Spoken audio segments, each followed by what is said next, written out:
le tartare aux épices à steak. Alors, c'est très simple. Tout commence avec un très bon bœuf de bonne qualité. Ici, on travaille toujours avec du bœuf Angus 3A canadien. Quand vous voyez à l'intérieur toutes les petites membranes, c'est pas du gras. Laissez-le là.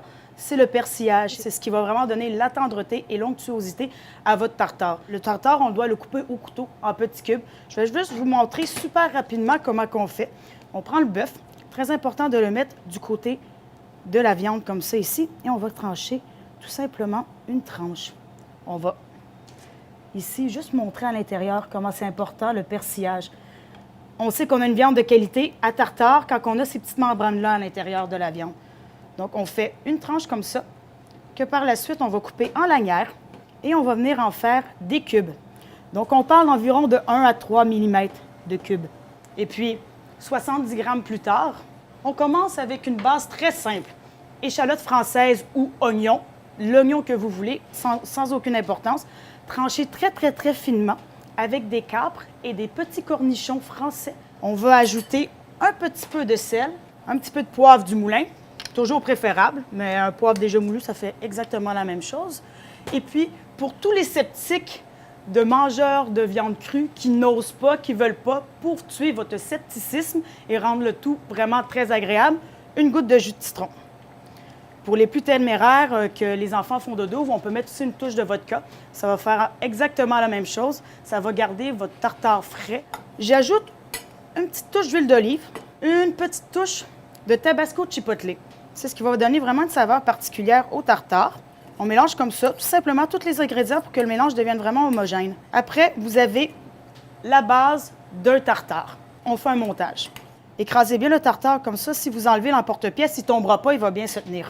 On va aller avec une crème fraîche qu'on a fait maison.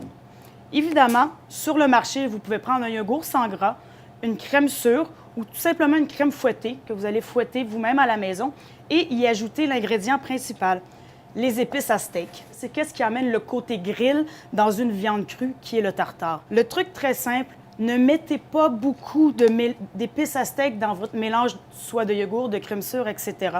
Parce que le goût va proliférer, va prendre de l'ampleur à fur et à mesure qu'il va travailler dans votre frigo. Donc, premièrement, à premier goût, vous pouvez prendre une cuillerée, trouver que c'est pas assez salé, que c'est pas assez épicé, en rajouter et vous retrouvez 20 minutes avec quelque chose de vraiment pas bon.